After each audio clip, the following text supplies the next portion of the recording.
Welcome to Inside Education, a public information show about Grand Island Public Schools.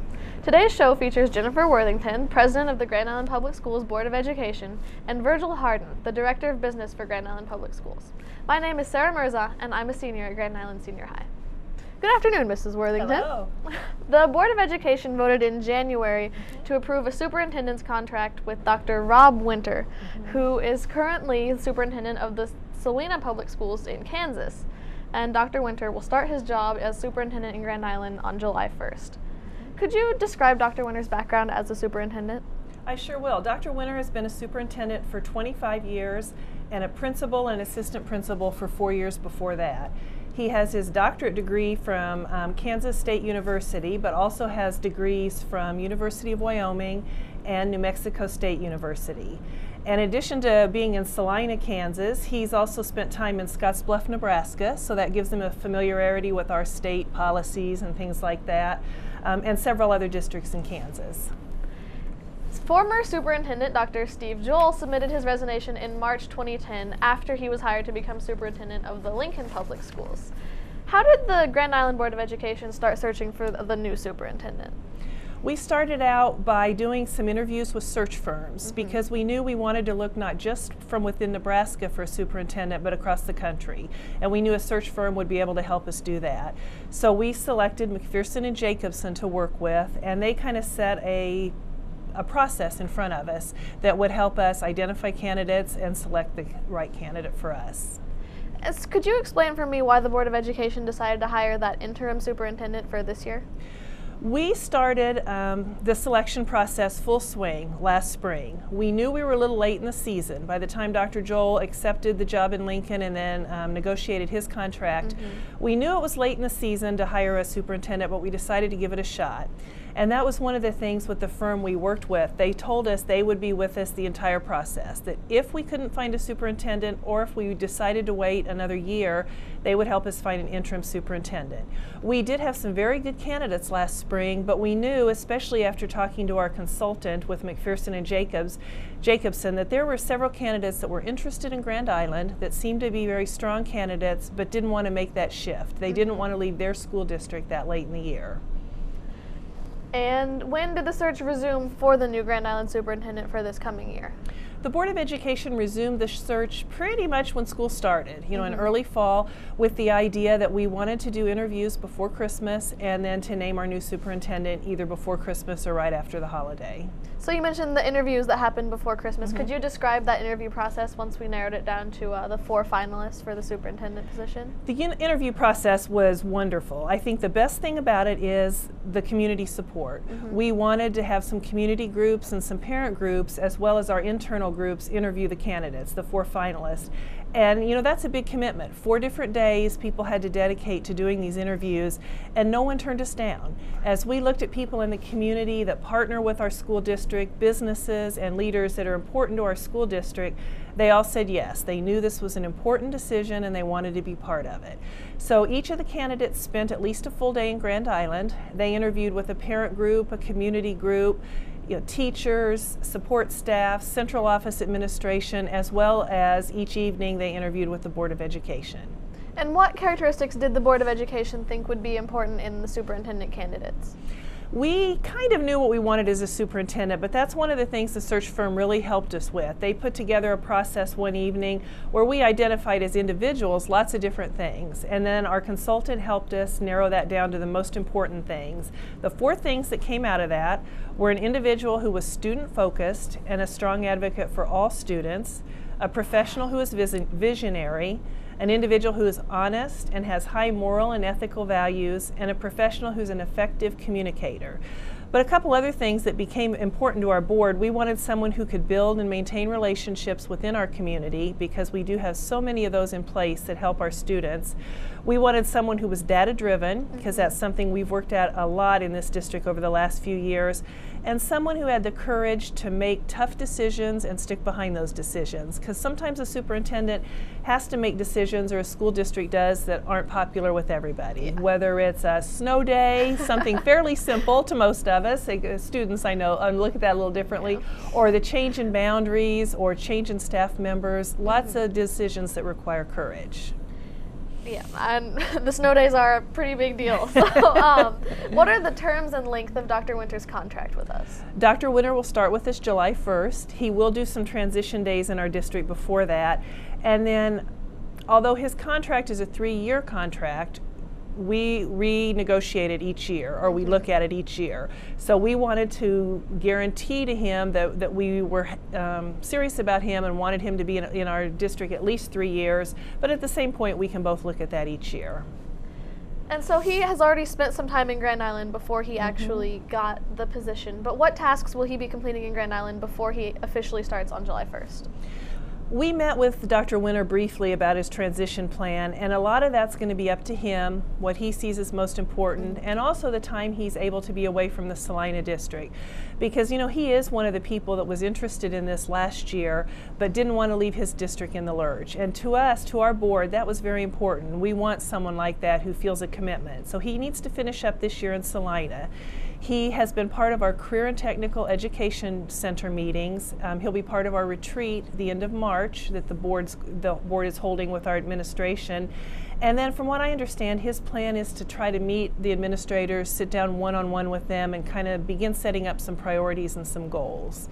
There may be other things he's a part of, but right now that's what I'm aware of. Okay, so do you know what his role will be in the budgetary decisions that are being made this semester but that will apply to next academic year? Dr. Winter is available anytime we want to ask him questions. If we get into a point where we're not sure which direction to go, honestly, I don't think he'll be real involved because those budget decisions are going to need to be made in the next few weeks. Right. So we are basing those budget decisions on our goals, on the students who have the needs within our district, which is all of our students, and on the recommendations of our administration. So while he's certainly willing to be part of that, I don't see him as being a big part of that. And what, taking a kind of different direction here, what would you say are his strengths as an educational leader?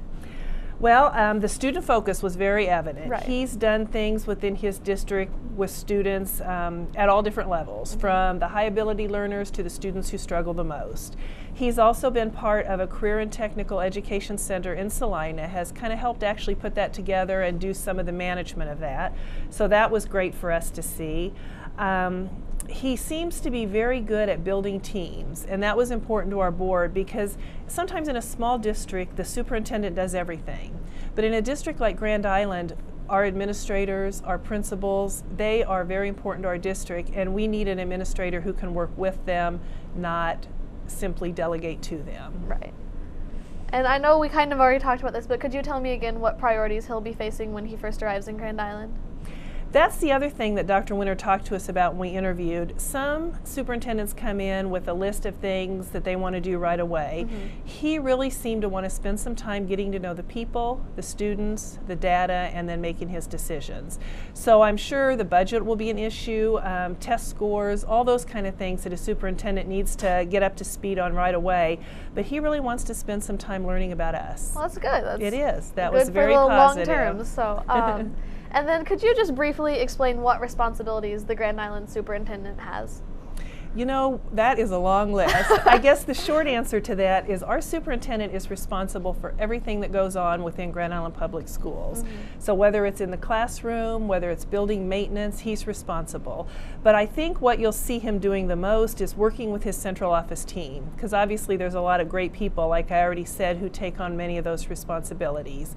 So he'll work within his central office team to make sure that every single aspect of our district is running the way it should, because honestly, every single thing is bottom line his responsibility. All right, well that makes sense. That does. Well, Mrs. Worthington, thank you for joining us today on Inside Education. Thanks for having me. Our second guest today is Mr. Virgil Harden, Director of Business for Grand Island Public Schools. The school district is facing some difficult budget decisions for at least the next 2 school years because of the forecasted significant reduction in state aid. The Board of Education has scheduled a public town hall meeting at 6:30 p.m. on Thursday, February 24th in the West Conference Room at the Neal Administration Building to discuss these budget issues. Mr. Harden, what reduction in state aid is projected for the Grand Island Public Schools for next school year? Well, right now we don't know for sure what the state aid for next year will be. All we're going off of is the fact that we know this year that we're receiving $8 million of our state aid that's from the federal ARA money. the American Reinvestment Investment Opportunities Act that President Obama signed actually 2 years ago. And so what is the estimated total budget for the 2011 and 2012 school year? Well, again, hard question to ask. I think the best thing to answer that is really a percentage reduction. We expect at least a 10% reduction in our budget. General fund budgets for the school is about $100 million, so about $10 million in total has to be removed from the general fund. So the school district is considering eliminating the 5-cent levy for the building fund and instead placing that money in the general fund. About how much money would that shift to the general fund? Well, that's an easy question. So I like those, yeah. That's really just about $1.25 million. Okay. It's about 5 cents of the levy, and so it'll just be shifted from one to the other. All right. Another strategy that has been mentioned is reducing the amount of money the district is spending from its depreciation fund that is used to purchase items that will be used for more than 1 year. How much will the school district spend from its depreciation fund for the current school year, and what reduction are we looking at for 2011-2012? Well, this year we're going to not transfer any dollars into the depreciation fund. So we're going to, normally when we started the year, we budgeted $2 million that we were going to transfer for future year purchases. That transfer will not occur, and we'll keep all those dollars in the general fund. And right now that's scheduled to just be the way we do business until things recover. Okay, so that's another $2 million for this year then that we're keeping. Another possible financial source is the district's contingency fund. Could you explain for me how money from the contingency fund is used and what reduction we're looking at there for 2011-2012? Absolutely. Contingency fund is really just like what it sounds. It's just money that we can spend from the general fund and transfer into that fund. It's very much a rainy day fund that's just like what it sounds, for contingency. By state law, it can only be used if we get sued for some kind of uninsured type claim that we might have. So the uses of that money are very limited, so we don't plan to use it. It really helps us put some money away for cash flow to just be able to pay our regular bills, and it's only in an emergency. Okay, so hopefully we wouldn't be using it anyway. Hopefully not using it anyway, so not putting that money there doesn't really hurt us too bad. And how much money could the school district use from its cash reserves for each of the next 2 years? We have proposed, and the board has accepted the idea of using about $1 million of each for the next school year and the year following. A voluntary early retirement incentive program has been offered next school year to teachers. What teachers were eligible to participate in this program, and what's the maximum number of teachers who can participate? Employees that had a certain number of years of experience. The exact number, it's been a month since I've looked at it, so I want to say 25 years or more of experience with the district. So those employees have given their whole career to the Grand Island Public Schools. And we limited it to 17 staff members because it was basically just all that we could afford. We wanted to make it a rich enough plan that we'd entice people to retire, but that they wouldn't be so much that if we had 25 or 30 people that we couldn't afford it. Right. So how many teachers are planning on participating in that program? Well, right now we have 17 that are eligible. We don't know, the deadline hasn't passed. They have till, well, actually at least a week from tomorrow to turn in their application form. So at most we can have a 17. Right now we only have 4 people that have returned, but it's very common for those folks to just go ahead and wait till the last minute to turn those in. So it's somewhere between 4 and 17. All right, well that helps. And so if all 17 were to take the plan, how much money would the district save then? Great question. We project it to be really close to about the $500,000 mark. And the money that's really saved is the cost of a senior staff member versus somebody that's brought in brand new. All 17 of those are the most senior staff members. They cost the most, so the pay difference between those two adds up to that amount. And the school district will send reduction in force, or RIF, notices to certified staff on March 4th. About how many of those notices will be sent? Well, actually, we've changed that date from March 4th since you got the questions. But right now, we're looking at possibly 2 weeks later on Friday the 18th. We have no idea at this point how many reduction in force notices. We've been working on it. It's just a very long, complicated process, and we probably won't know until about the middle of that week. All right. So we're a month away at least from knowing for sure in our mind, a solid number. All right. And is it possible that employees who are laid off or receive RIF notices will be rehired in the coming year? It is possible. We have to take these actions now before we know for sure what's going to happen. And so it really, is a protection move for the district, so it's kind of a worst case scenario. Right. So they can be hired back, but there's no guarantee. Once it's a kind of a two-way deal. Once they've been told they aren't going to be hired back, they have no obligation to us, so they're free to go seek other employment. Right. So they could go get another job and say, I'm not interested in working for you guys anymore. So, but they could be hired back. Okay. Now I just have a couple wins for you here. Okay. A second town hall meeting has been scheduled. When is that going to happen? That is scheduled for Tuesday, April 4th. Okay. Or maybe it's the 5th, but it's Tuesday, Tuesday. Tuesday of that week.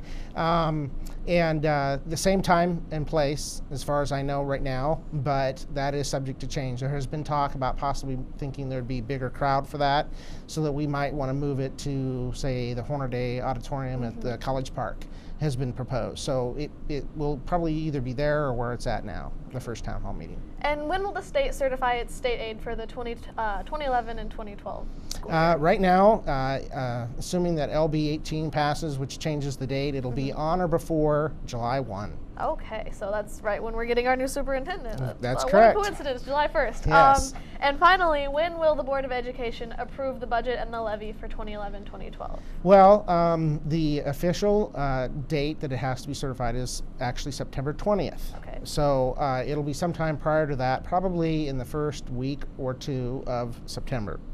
Normally it's at the regular September board meeting that they take action to approve the budget, and then we send it in by the date that it's due. All right, well, Mr. Harden, thank you for being interviewed today for Inside Education. My pleasure. Enjoyed it. And thank you for watching this month's Inside Education. Grand Island Public Schools appreciates the community's support of our students and staff with our motto, every student, every day, a success. Join us again next month for another edition of Inside Education.